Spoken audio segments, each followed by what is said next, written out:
நண்பர்கள் அனைவருக்கும் வணக்கம்.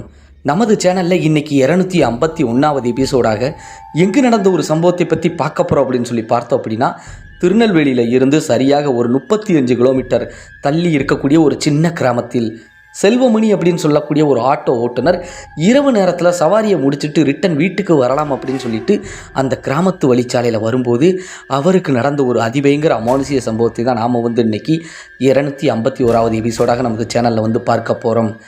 மேலும் நண்பர்களே, இது உங்கள் ராஜா ஸ்டோரி. நான் உங்கள் ராஜா.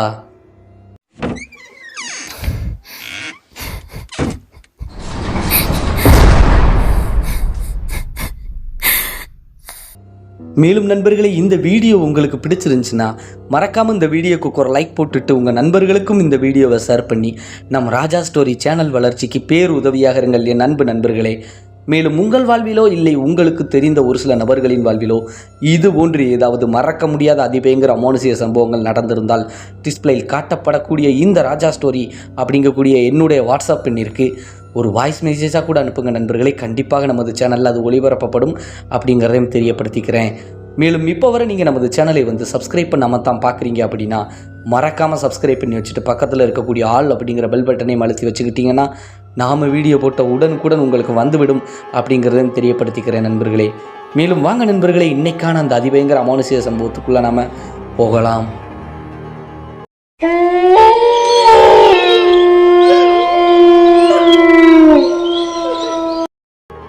நாம் ஏற்கனவே குறிப்பிட்டு சொன்னது போல இந்த அதிபயங்கர அமானுஷிய சம்பவமானது திருநெல்வேலியில் இருந்து 35 கிலோமீட்டர் தொலைவில் இருக்கக்கூடிய ஒரு சின்ன கிராமத்தில் செல்வமணி அப்படின்னு சொல்லக்கூடிய ஒரு ஆட்டோ ஓட்டுநருக்கு தாங்க 2019 அந்த காலகட்டங்களில் இரவு நேரத்தில் இந்த சம்பவம் நடந்திருக்குது. அப்படி என்ன நடந்தது அப்படின்னு சொல்லி பார்த்தோம் அப்படின்னா, அதே கிராமத்தில் இருந்து சரியாக ஒரு 2 தெரு தள்ளி இருக்கக்கூடிய ஒரு வீட்டில் இருந்து இந்த செல்வமணியோடைய அண்ணனுக்கு கருத்த பாண்டிங்க அவருடைய பேர், அவருக்கு தாங்க போன் கால் வருது. காரணம் என்ன அப்படின்னு சொல்லி பார்த்தோம் அப்படின்னா, இந்த செல்வமணி கல்லூரியெல்லாம் முடிச்சுட்டு இந்த கவர்மெண்ட் எக்ஸாமுக்காக ப்ரிப்பேர் ஆகிக்கிட்டு இருக்கிறாங்க. வீட்டில் வச்சு தான் படிச்சுக்கிட்டு இருக்கிறாரு. அந்த ஒரு காரணத்தினால அவங்க அண்ணன் ஊரில் இல்லாத நேரங்களில் இந்த ஆட்டோவை எடுத்துகிட்டு போய் ட்ரிப்பு, அதாவது இது பேசஞ்சர் ஆட்டோங்க, இந்த ஆட்டோவில் ட்ரிப் எடுத்துகிட்டு போய் கூட்டு கொண்டு இது வாடிக்கையாக இருந்து வருது. அதுபோல தாங்க அந்த கருத்த பாண்டி அப்படிங்கக்கூடிய அந்த செல்வமணியின் அண்ணனுக்கு இரவு ஒரு 10:30 போன் வந்திருக்குது. என்ன அப்படின்னு சொல்லி பார்த்தோம் அப்படின்னா, 2 தெரு தள்ளி இருக்கக்கூடிய ஒரு வீட்டில் இருந்து போன் வந்திருக்குது. அதில் ஒரு பெரியவர் பாத்ரூம் போகலாம்னு சொல்லிட்டு போன இடத்துல வலிக்கு விழுந்து எழுந்திருக்க முடியலை அப்படின்னு சொல்லி போன் கால் வந்திருக்குதுங்க.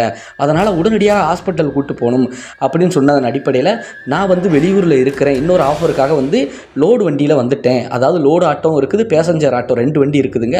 லோடு ஆட்டோவில் வெளியூருக்கு வந்துட்டேன், தம்பி வீட்டில் இருப்பார், நீங்கள் வேணால் தம்பிக்கு கால் பண்ணி ஒரு வார்த்தை சொல்லிடுங்க, நான் வர சொல்கிறேன் அப்படின்னு சொல்லிட்டு சொன்னதன் அடிப்படையில் தான் செல்வமணி அந்த 10:30 மணி அளவில் 2 தெரு தள்ளி இருக்கக்கூடிய அந்த பெரியவரையும் அவங்களுடைய பையனையும் ஏற்றிக்கொண்டு நேராக மருத்துவமனைக்கு போகலாம் அப்படின்னு சொல்லிட்டு கிளம்பி போய்கிட்டு இருக்கிறாங்க.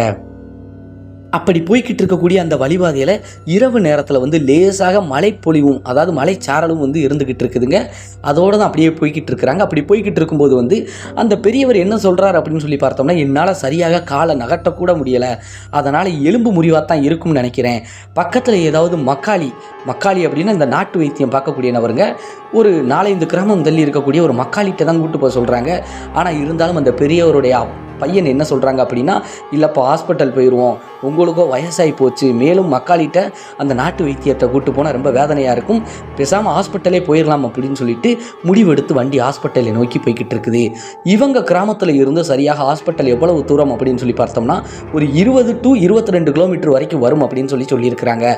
அதாவது எலும்பு முறிவு ஹாஸ்பிட்டல். அந்த ஒரு காரணத்தினால நேராக அந்த ஹாஸ்பிட்டலுக்கு தாங்க போய்கிட்டே இருக்கிறாங்க. சரியாக இரவு நேரத்துக்கு ஒரு 11:15 to 11:20 அந்த ஹாஸ்பிட்டலே ரீச் பண்ணிட்டாங்க. அப்படி ஹாஸ்பிட்டலுக்கு போன உடனே செல்வமணி ரிட்டன் வீட்டுக்கு வரலைங்க. ஏன்னா பக்கத்து 2 தெரு தள்ளி தானே இருக்குது, ஒரே கிராமம் இல்லையா, அதனால் அந்த பெரியவருக்கு கொஞ்சம் சப்போர்ட்டாக ஒரு ஆறுதலாக கூட மாடா நின்று அந்த ட்ரீட்மெண்ட்டுக்காக காத்துக்கிட்டு இருக்கிறாங்க. எல்லா செக்கப்பையும் எடுத்துட்டு ஒரே வார்த்தை அந்த டாக்டர் என்ன சொல்கிறாங்க அப்படின்னா, கண்டிப்பாக ஒரு 15 to 20 நாள் பெரியவர் இங்கே தங்கி ரெஸ்ட் எடுக்க வேண்டிய காரணம் இருக்குது, அதனால் இருக்கிறவங்க இருங்க, ஒரு ஆள் கிளம்புனா கிளம்புங்க, போங்க, ஏன்னா யாராவது ஒரு ஆள் தான் தங்கணும் அப்படின்னு சொன்னதன் அடிப்படையில் இப்போ செல்வமணி வந்து வேறு வழியும் கிடையாது, சரி நம்ம வீட்டுக்கு கிளம்பி போயிடலாம் அப்படின்னு சொல்லிட்டு அந்த 11:30 மணி அளவில் வந்து அந்த பெரியவர்கிட்டையும் அவங்க பையன்ட்டையும் சொல்லிட்டு இவர் வந்து தனிமையாகத்தான் அந்த ஆட்டோவில் வந்து கிளம்புறாரு. அப்படி வந்துக்கிட்டு இருக்கக்கூடிய வழிபாதையில் சரியாக ஒரு 1/4 மணி நேரம் ட்ராவல் பண்ணிட்டாருங்க. இன்னும் அவங்க ஊருக்கு வந்து சரியாக ஒரு 15 to 16 கிலோமீட்டர் தான் இருக்குது. என்ன யோசனை பண்ணுறாரு அப்படின்னு சொல்லி பார்த்தோம் அப்படின்னா மணியை பார்க்குறாருங்க. மணியை பார்க்கும்போது வந்து சரியாக 12 மணி அளவில் நெருங்கி வந்துருச்சு. அவர் என்ன நினைக்கிறாரு, சீக்கிரம் வீட்டுக்கு போய் நம்ம ரெஸ்ட் எடுக்கணும், தூக்கத்தை மெனக்கெட்டு நம்ம இப்படி வண்டி ஓட்டிகிட்டு இருக்கிறோமே அப்படின்னு சொல்லிட்டு அந்த மெயின் பாதையில் போனோம் அப்படின்னா சரியாக இன்னும் ஒரு அரை மணி நேரம் வரைக்கும் ஆயிரும். அதனால் நம்ம ஒரு ஷார்ட்கட் பாதையில் போயிடலாம் அப்படின்னு சொல்லிட்டு அவருக்கு அந்த ஷார்ட்கட் பாதையெல்லாம் தெரியுங்க. இவர் போகக்கூடிய அந்த மெயின் பாதையில் இருந்து சரியாக ஒரு 3 to 3.5 கிலோமீட்டர் வரைக்கும் குறையும். கூட ஒரு 10 நிமிஷத்துக்கு முன்னாடி வீட்டுக்கு போய் ரெஸ்ட் எடுக்கலாம் அப்படின்னு சொல்லிட்டு தான் இவர் என்ன பண்ணுறாருன்னா அந்த ஒரு முடிவு எடுத்து ஷார்ட்கட் பாதையை தேர்ந்தெடுத்து போகிறாருங்க. அப்படி ஷார்ட்கட் பாதையை தேர்ந்தெடுத்து போகும்போதும் கூட கொஞ்சம் மலைச்சாரல் இருந்துக்கிட்டே தான் இருக்குது. சரியாக ஒரு 2 கிலோமீட்டரையும் தாண்டி ஒரு கிராமம் வருது. அதையும் தாண்டி போய்கிட்டு இருக்கும்போது வந்து கும் இருட்டாக இருக்குதுங்க. அந்த கும் இருட்டில் வந்து ஆள் அரவமற்ற அந்த கிராமத்து காட்டு வழி சாலையில் இவருடைய ஆட்டோ மற்றும் போய்கிட்டு இருக்குது. ஆட்டோவில் வந்து ரொம்ப வேகமாகவும் போகலை, கொஞ்சம் மெதுவாக தாங்க போய்கிட்டு இருக்கிறார். ஏன்னா மலைச்சாரல் விழுந்துக்கிட்டு இருக்கக்கூடிய காரணத்தினால மெதுவாக அந்த ஹெட்லைட் வெளிச்சத்தில் அந்த சாலையின் இருபுறமும் இருக்கக்கூடிய மரத்தை அப்படியே நோட் பண்ணிவிட்டு அவர் வாட்டுக்கு அப்படியே மெதுவாக போய்கிட்டு இருக்கிறாரு. அப்படி போய்கிட்டு இருக்கக்கூடிய அந்த வழிபாதையில் இன்னும் 2 கிராமத்தை தாண்டிட்ட இவர் கிராமம் தான். ஆனால் இருந்தாலும் அதற்கு முன்னக்கூட்டியே இவருக்கு ஒரு சம்பவம் ஒன்று நடக்குது. என்ன அப்படின்னு சொல்லி பார்த்தோம்னா தூரத்தில் வந்து ஹெட்லைட் வெளிச்சத்தில் வந்து ஒரு மரத்தில் வந்து ஏதோ ஆடிக்கிட்டு இருப்பது போல இருக்குது. என்னடா இது, ஏதோ தொங்கிக்கிட்டு ஆடிக்கிட்டு இருப்பது போல இருக்குது அப்படின்னு சொல்லிட்டு அந்த ஹெட்லைட் வெளிச்சத்தில் அப்படியே பார்த்துக்கிட்டே போகிறாரு. வண்டி கிட்ட நெருங்க நெருங்க இவருக்கு கொஞ்சம் நெருடல் வருது, ஒரு பயம் ஒன்று வர ஆரம்பிக்குது. ஏன்னு சொல்லி பார்த்தோம் அப்படின்னா 2 கால்கள் நல்லா தெளிவாக தெரியுது. அந்த கால்கள் அப்படியே பார்த்துக்கிட்டு என்னடா இது, யார் இது இந்நேரத்துக்கு வந்து மலையில் வந்து விளையாண்டுக்கிட்டு இருக்கிறது, ஏன்னா மழை பெஞ்சுக்கிட்டு இருக்குது, அந்த மரத்தை பிடிச்சி யாரோ தொங்கிக்கிட்டு விளையாண்டுக்கிட்டு இருக்கிற மாதிரி இருக்குது அப்படின்ட்டு அப்படியே வண்டி நெருங்கி போக போக தான் தெரியுது அது மனிதனே கிடையாது அப்படின்னு சொல்லிட்டு. ஒரு இறந்து போன உடல், அதுவும் வந்து இவரை பார்த்து முறைச்சி பார்த்த மாதிரி வந்து நாக்கெல்லாம் வெளியில் தள்ளி கண்ணெல்லாம் இவரை பார்த்து அப்படியே உத்து அப்படியே பயத்தோடு ஒரு பயமுற்ற விதமாக பார்க்குற மாதிரி இருந்திருக்குது. அந்த காட்சியை பார்த்துக்கிட்டே வந்து ஆட்டோவை அப்படியே ஓட்டிக்கிட்டே போகிறாரு. இவருக்கு வந்து டக்குன்னு வண்டியை பிரேக் போட்டு திருப்பவும் முடியாதுங்க, ஏன்னா சின்ன கிராமத்து சாலை தான். இவர் திருப்பண்ணா கூட வந்து பயமாக இருக்குது. ஒரே இழுத்து போயிடலாம் அப்படின்னு சொல்லிட்டு வேகமாக இழுக்கிறாருங்க. வண்டி கிட்டத்தில் நெருங்கி நெருங்கி போகுது. அந்த மரத்தை பார்த்துக்கிட்டே இருக்கிறாரு. அவருக்கு பயம் கூட முட்டை கொஞ்சம் ஏறுது. ஆனால் இருந்தாலும் கிராஸ் பண்ணி போயிட்டாருங்க. அப்படி கிராஸ் பண்ணி சரியாக ஒரு 200-300 மீட்டர் தான் போயிருக்கிறாருங்க. ஒரு சின்ன டேர்னிங் வருது. அந்த டேர்னிங் கிட்ட வண்டியை திருப்பும்போது வந்து குறுக்க வந்து டக்குன்னு வந்து ஏதோ ஒரு உருவம் கிராஸ் ஆன மாதிரி இருக்குது. கொஞ்சம் நிலை தடுமாறி ஒரு ஓரமாக நிப்பாட்டி அப்படியே ஒரு வித பயத்தோடு வந்து அப்படியே இருக்கிறாரு. ஏன்னா இவர் கண்களை இவராலேயே நம்ப முடியலை. பகல் நேரத்தில் இந்த பாதைக்கு வந்திருக்கிறாரு, நைட் நேரம் வந்திருக்கிறாரு. ஆனால் தனிமையாக இந்த நைட்டு 12 மணி 12 அந்த டயத்துக்கு வந்து வந்தது கிடையாது. இவருக்கு கூட கொஞ்சம் பயமாயிருச்சு, உடம்பெல்லாம் நடுங்கிருச்சு. உடனடியாக வந்து அந்த ஆட்டோ ஹேண்ட்பார் இருக்குது பார்த்தீங்களா, அங்கே ஒரு ஸ்டாண்டு மாதிரி இருக்குங்க. அதில் வந்து சிவன் படம் ஒன்று இருக்குதுங்க. அவங்க அண்ணன் வந்து எப்போவுமே வண்டி எடுக்கும்போது பூஜையை போட்டுட்டு வண்டியை நிப்பாட்டும் போது அந்த சிவனை வழிபட்டுட்டு தான் போவார். தீவிர சிவன் பக்தர் அப்படின்னு சொல்லலாங்க. அந்த ஒரு காரணத்தினால அந்த சிவனை வந்து வணங்கிறாருங்க. பக்கத்தில் இருக்கக்கூடிய ஒரு திருநீர் பாக்கெட் இருக்குது. அது வந்து எந்த கோயில் திருநீர் பாக்கெட் அப்படின்னா இவங்க குலதெய்வத்தின் திருநீர் பாக்கெட் தாங்க. சுடலை மாடன் தாங்க இவங்களது குலதெய்வம். அந்த குலதெய்வத்தை மனசுக்குள்ளே நினச்சிக்கிட்டு டக்குன்னு அந்த இடத்துல பட்டையை போட்டுட்டு அந்த சிவன் பக்கம் திருநீரை வச்சுட்டு சிவனை தொட்டு கும்பிட்டுட்டு மறுபடி வந்து வண்டியை ஸ்டார்ட் பண்ணுறாரு. வண்டியை ஸ்டார்ட் பண்ணி போய்கிட்டே இருக்கிறாருங்க. சரியாக 2 கிராமமே நெருங்கி வருதுங்க. முதல் கிராமத்தை கடந்துட்டாரு. கொஞ்சம் இவருக்கு தைரியம் வருது. ஆனாலும் கொஞ்சம் காட்டு வழிச்சாலை தான். இன்னொரு கிராமம் வந்து சரியாக ஒரு 2 கிலோமீட்டரில் வந்துடுங்க. அந்த 2 கிலோமீட்டருக்கு முன்னாடி மறுபடி இவருக்கு ஒரு பேரதிர்ச்சி. என்ன அப்படின்னு சொல்லி பார்த்தோம் அப்படின்னா அந்த ரோட்டில் வந்து யாரோ குறுக்க மறுக்க அப்படியே நடந்து போவது போல் இருக்குதுங்க. வழிமறைச்சு நடந்து போவது போல். இவர் வேகமாக தான் வந்துக்கிட்டு இருந்தார். அந்த ஒரு வழிமறைச்சு நடந்து போகக்கூடிய அந்த உருவத்தை பார்த்த உடனும் இவருக்கு கூடம் விட்டு கொஞ்சம் பயமாயிருச்சு. மெதுவாக அப்படியே போகிறாரு. இப்போ என்ன பண்ணலாம், திரும்ப போயிடுவோமா அப்படின்னா திரும்ப போகணும்னாலும் அந்த இடத்த போய் ரீச் பண்ணி தான் போகணும். மறுபடியும் அந்த மரத்துக்கிட்ட போகணுமே. இப்போ என்ன பண்ணலாம் அப்படின்ட்டு இவருக்கு வந்து கொஞ்சம் பயமாகி போச்சு. அந்த பயத்தில் வந்து டக்குன்னு வந்து ரிவர்ஸ் கியரையும் போட்டுட்டாருங்க. போட்டு ஏன்னா இதுக்கு மேலே மூவ் பண்ணி போவதற்கு அவருக்கு விருப்பம் இல்லை. பயம் அவ்வளவு இருக்குது. ரோட்டில் அங்கும் இங்கும் கிராஸ் பண்ணிக்கிட்டு யாரும் இந்த நேரத்தில் இந்த கொற்ற மலையில் எப்படி நடந்து போவாங்கங்கிற பயந்தாங்க. உடனடியாக ரிவர்ஸ் கியரை போட்டு டக்குன்னு வந்து டேர்ன் பண்ணி அந்த ஒரு கிராமம் இருக்குது அப்படின்னு சொல்லியிருந்தோம் இல்லையா, அந்த கிராமத்து பக்கத்தில் போய் வண்டியை நிப்பாட்டிட்டாரு. நிப்பாட்டிட்டு கொஞ்ச நேரம் அப்படியே யோசனை பண்ணிக்கிட்டே இருக்கிறாரு. இப்போ நம்ம வீட்டுக்கு போவோமா, என்ன பண்ணலாம், நம்ம தேவையில்லாமல் இந்த பாதையில் வந்துட்டோமே அப்படின்ட்டு ஒரு வித பயத்தோடு இருக்கிறாரு. அப்படி பயத்தோடு இருக்கக்கூடிய நமது செல்வமணியின் தோள்பட்டியில் வந்து யாரோ கை வைக்கிறாங்க. உடனடியாக கூட கொஞ்சம் பயந்து போய் அலறிட்டு அப்படி திரும்பி பார்க்குறாரு. ஒரு வயதான பெரியவர் அந்த இடத்துல நிற்கிறாருங்க. அந்த பெரியவரை பார்த்த உடனேயும் அதற்கப்புறம் இவருக்கு ஒரு நிமிஷம் பேச்சே வரலை, அப்படியே பயந்து போய் நிற்கிறார். ஏன்னா எல்லாத்தையும் நினச்சி பார்த்துட்டு தான் ஆட்டோலேயே உட்காந்துட்டார், வண்டியை கூட மூவ் பண்ணாமல்.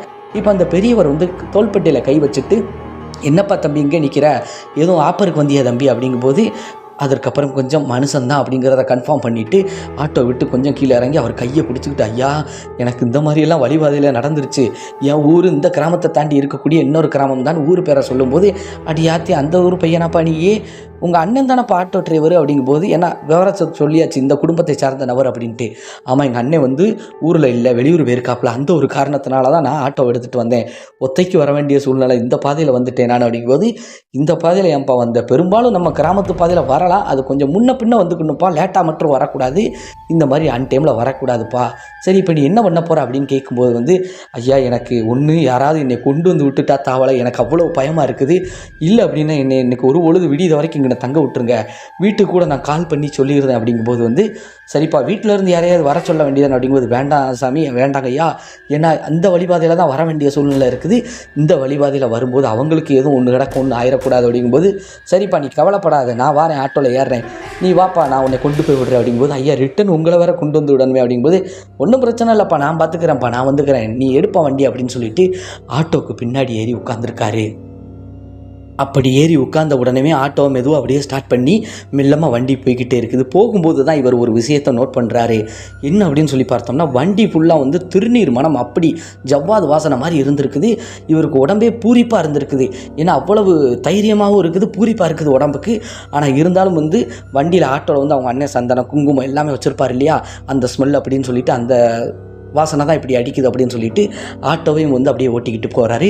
அப்படி ஓட்டிக்கிட்டு போகும்போது சரியாக வந்து அந்த 1.5 கிலோமீட்டர் 2 கிலோமீட்டர் வந்த உடனே இவருக்கு உடனடியாக திரும்பி அந்த பெரியவரை பார்க்குறாரு. பெரியவர் வந்து, என்ன தம்பி பயப்படாமல் அப்படிங்கும்போது, இந்த இடத்துல தாங்க ஐயா பார்த்தேன், இந்த இடத்துலையா பார்த்தேன், சரிப்பா சரி, அங்கிட்ட எங்கேயோ பார்த்தேன்னு சொன்னேன், அங்கிட்ட ஒரு மரத்துக்கிட்ட வச்சு பார்த்தேன், அப்படியா அது ஒன்று விடாமல் திறத்திருக்குன்னப்பா, நீ கவலைப்படாத நான் இருக்கம்லா, பயப்படாமல் போ தாத்தா இருக்கம்லா அப்படின்னு சொல்லிட்டு அந்த ஐயா தைரியம் கொடுத்த உடனே வந்து ஆட்டோ வந்து அந்த இடத்த விட்டு அப்படியே பேந்த அப்படியே திருன்னு முழிச்சுக்கிட்டு அங்கும் இங்கும் பார்த்துக்கிட்டு செல்வமணி வண்டி ஓட்டுறாரு.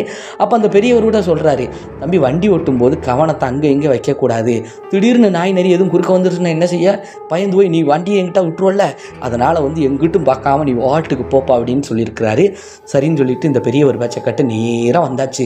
நேராக வந்து இன்னொரு கிராமத்தையும் தாண்டி, ஐயா நான் இதுக்கு மேலே உங்களை இறக்கி விட்டுறவா, இன்னும் 1.5 கிலோமீட்டர் தான் எங்கள் ஊர் அப்படிங்கும்போது, இவ்வளோ தூரம் வந்துட்டோம்லாப்பா, உன்னை நீ அங்கே இறக்கி விட்டுட்டு போப்பா, ஊர் எல்லையிலே நீ இறக்கி விட்டு போயிரு அப்படின்னு சொல்லிட்டு அந்த பெரியவர் சொல்கிறாரு.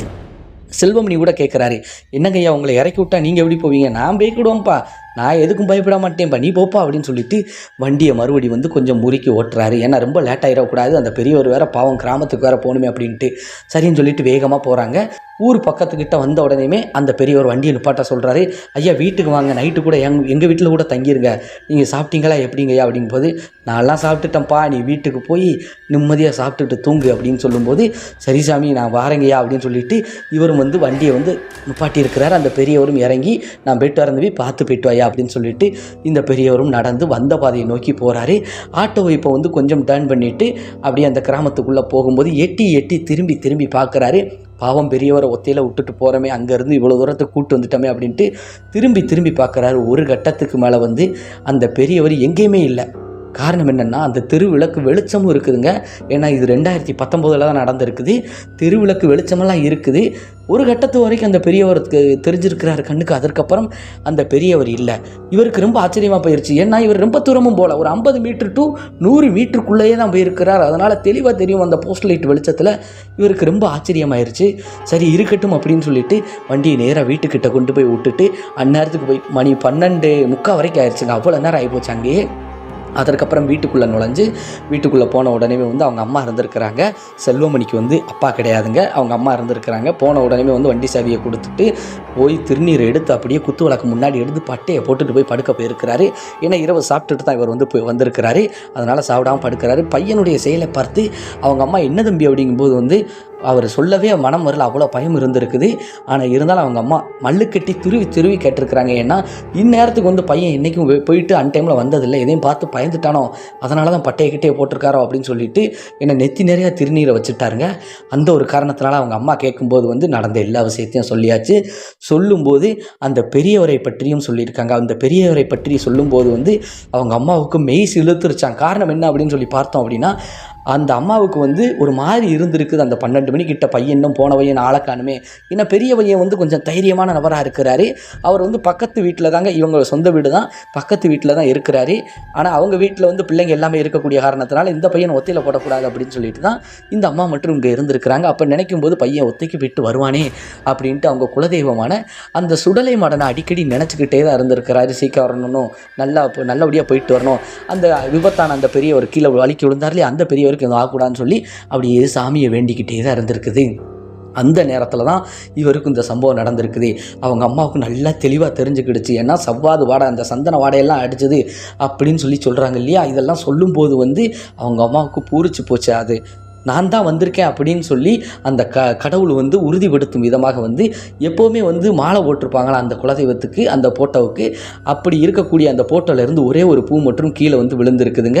அந்த ஆரத்தி தட்டு மாதிரி வச்சு கும்பிடுவாங்க போல சாமி. அதில் தட்டில் விழுகும்போது வந்து நான் சொன்னோம்லப்பா, உன்னை காப்பாற்றினது வந்து நம்ம குலதெய்வம் தான்ப்பா அப்படின்னு சொல்லிட்டு அவங்க 2 பேருக்குமே அந்த இடத்துல பூரிச்சு போச்சு. காலையில் விடிஞ்ச உடனே வேலையாக வந்து அவங்க ஊர் எல்லையோரத்தில் இருக்கக்கூடிய அந்த சுடலை மாடன் அந்த பெரியவரை இறக்கி விட்டு வந்தாங்க இல்லையா. அதில் இருந்து சரியாக ஒரு 1/2 கிலோமீட்டர் தொலைவில் தாங்க அந்த சுடலை மாடன் கோயில் காட்டுக்குள்ளே இருக்குது. எல்லா சாமியுமே அந்த கோயிலில் இருக்குதாங்க.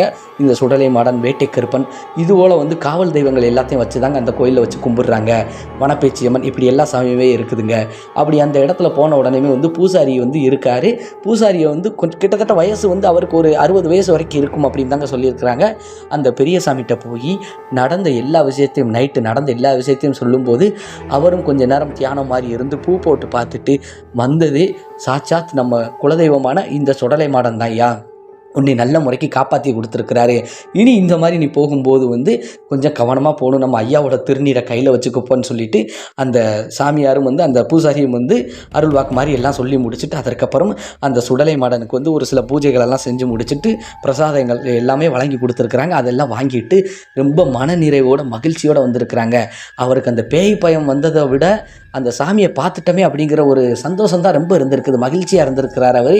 அதற்கப்புறம் வந்து அந்த பாதையை வந்து பெரும்பாலும் இவர் இரவு நேரத்துக்கு பயன்படுத்துவது கிடையாது. அவங்க அண்ணனுக்கும் வந்து அப்போக்கப்போ வந்து ஆட்டோவுக்கு வந்து போய் வந்து தான் இருந்திருக்கிறாரு. அதுபோக வந்து 2022 வந்து கவர்மெண்ட் எக்ஸாம் ஒன்று வந்திருக்குதுங்க. அதில் அட்டன் பண்ணி இவர் வந்து சக்ஸஸ் ஆகி இப்போ ஒரு நல்ல வேலையில், கவர்மெண்ட் வேலையில் இருப்பதாக வந்து சொல்கிறாருங்க. சார்நிலை கருவூலம் அப்படின்னு சொல்லிட்டு ஏதோ சொன்னாங்க, எனக்கு தெளிவாக தெரியலை. அந்த வேலைக்கு போனதாக சொல்கிறாங்க. எல்லாமே இங்கே சுடலை மாடனுடைய ஆசீர்வாதத்தில் தான் இது நடந்திருக்கு. அண்ணே, கண்டிப்பாக மறக்காமல் என் வீடியோவை நீங்கள் போடுங்க அப்படின்னு சொல்லிட்டு எனக்கு போன மாதமே அனுப்பியிருக்கிறாங்க. கண்டிப்பாக இந்த வீடியோ போட்ட உடனே அவருக்கு வந்து தகவல் கொடுத்துரும் அப்படின்னு சொல்லி நான் சொல்லியிருக்கேன். நண்பர்களே, கண்டிப்பாக இந்த சம்பவம் வந்து எப்படி இருந்தது அப்படிங்கிறத மறக்காமல் வந்து கமெண்ட் செக்ஷனில் வந்து சொல்லிட்டு போங்களின் அருமை நண்பர்களே. இந்த வீடியோ உங்களுக்கு பிடிச்சிருந்துச்சுன்னா மறக்காமல் இந்த வீடியோக்கு ஒரு லைக் போட்டுட்டு உங்கள் நண்பர்களுக்கும் இந்த வீடியோவை ஷேர் பண்ணி நம் ராஜா ஸ்டோரி சேனல் வளர்ச்சிக்கு கொஞ்சம் பேருதவியாக இருங்கள் என் நண்பர்களே. மேலும் இப்போ வரை நீங்கள் நமது சேனலை வந்து சப்ஸ்கிரைப் பண்ணாமல் தான் பார்க்குறீங்க அப்படின்னா மறக்காமல் சப்ஸ்கிரைப் பண்ணி வச்சுட்டு பக்கத்தில் இருக்கக்கூடிய ஆல் அப்படிங்கிற பெல் பட்டனையும் அழுத்தி வச்சுக்கிட்டிங்கன்னா நாம் வீடியோ போட்ட உடனுக்குடன் உங்களுக்கு வந்துவிடும் அப்படிங்கிறதையும் தெரியப்படுத்திக்கிறேன். மேலும் உங்கள் வாழ்விலோ இல்லை உங்களுக்கு தெரிந்த ஒரு சில நபர்களின் வாழ்விலோ இது போன்று ஏதாவது மறக்க முடியாத அதிபயங்கர அமானுஷிய சம்பவங்கள் நடந்திருந்தால் டிஸ்பிளேயில் காட்டப்படக்கூடிய இந்த ராஜா ஸ்டோரி அப்படிங்கக்கூடிய என்னுடைய வாட்ஸ்அப் எண்ணிற்கு ஒரு வாய்ஸ் மெசேஜாக கூட அனுப்புங்க நண்பர்களே. கண்டிப்பாக நமது சேனலில் அது ஒளிபரப்பப்படும் அப்படிங்கிறத தெரியப்படுத்திக்கிறேன். மேலும் நன்றி, வணக்கம் நண்பர்களே. நாம் அடுத்து இதே போன்று ஒரு அதிபயங்கர அமானுஷிய சம்பவத்தில் சந்திப்போம்.